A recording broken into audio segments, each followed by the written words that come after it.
Nancy Drew Mystery Stories, number 23, The Mystery of the Tolling Bell, by Carolyn Keene.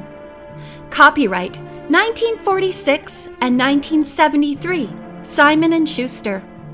Chapter 1, The Perfume Cart. Nancy, aren't we almost at Candleton? I'm tired of riding. An athletic-looking girl with short dark hair and the boyish name of George Fane stretched wearily in the convertible as it sped toward the ocean. Nancy Drew, 18 and attractive, was driving. She shrugged her shoulders and breathed deeply of the tangy, salt air. A gust of wind blew her reddish-golden hair across her eyes. Tossing it aside, she smiled at the two girls seated with her. Bess Marvin and George, who were cousins. A few more miles, Nancy replied, but it's worth waiting for. You mean because of the mystery at Candleton? Bess asked her teasingly. She was blonde and pretty. Right now, I'm more interested in food. You shouldn't be, George said bluntly, glancing at her cousin's slightly plump figure. Nancy laughed. We have to eat, calories or not. Perhaps we'll come to a fishing village where we can get some lobster. The three girls, who lived in River Heights, were en route to Candleton on Whitecap Bay. They had been invited to spend a brief vacation there as guests of Mrs. John Chantrey. She was a close friend and client of Nancy's father, a well-known lawyer. He was to meet the girls at her home in the small town. I think your father was smart to make the trip by plane instead of riding with us, Bess observed, as the car swung around another sharp curve. At least he won't die of starvation. This is really a business trip for Dad, Nancy said. Poor Mrs. Chantrey was swindled out of a lot of money. Dad's trying to get it back. How did it happen? George asked. Dad didn't tell me many of the details, Nancy replied. But he did hint at mystery. Mrs. Chantrey is a lovely person. I hope we can help her. She runs a tea room? George inquired. Yes. Mrs. Chantrey opened a gift shop and tea room to make a livelihood for herself after she lost most of her money. I was hoping the mystery at Candleton would be about something more romantic than money, Bess remarked in disappointment. Nancy's eyes twinkled. There's another mystery, she said. Mrs. Chantrey mentioned in her letter that ghostly and unexplainable things happen along the coast of Whitecap Bay. George was interested at once. Are you going to work on that too? All three of us are, was the reply. Nancy's young life had been crammed with adventure. Daughter of an eminent criminal lawyer, she was unusually sensible, clever, and talented. Mrs. Drew had died when Nancy was 3 years old, and Hannah Gruen had become the Drews' housekeeper. The kindly woman was like a mother to Nancy, and was constantly warning her to be cautious while solving mysteries. If the three of us can't solve the two mysteries, Nancy began. Look, Bess interrupted, pointing to a sign. Fisher's Cove. We're coming to a town. The road curved and twisted.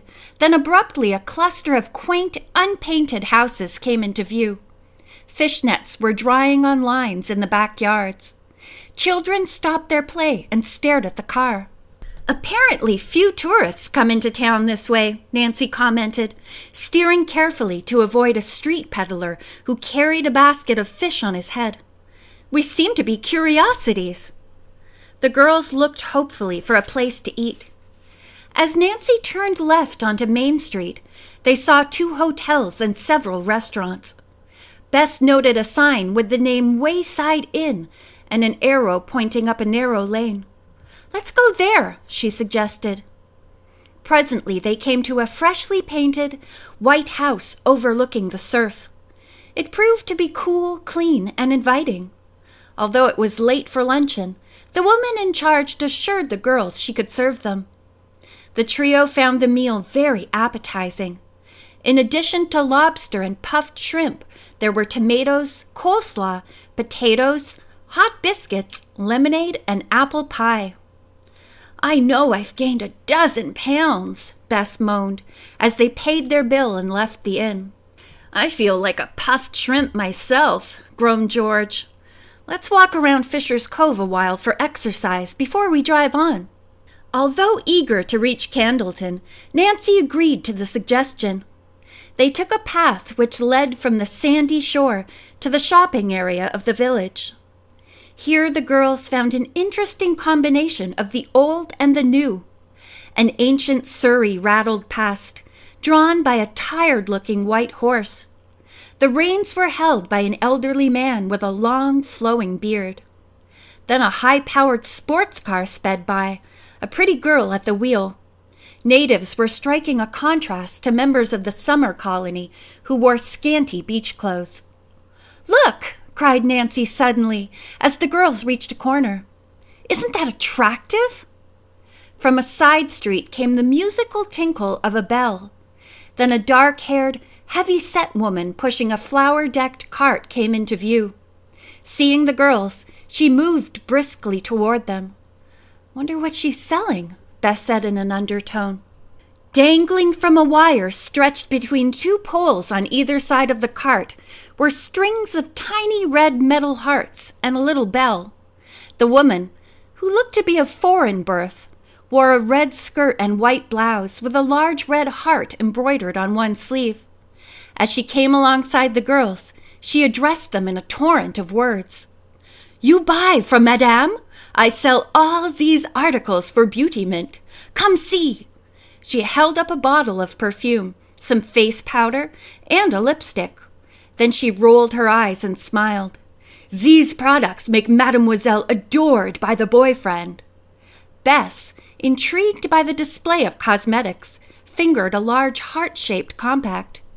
"Very chic, very cheap," the woman said in a sing-song voice.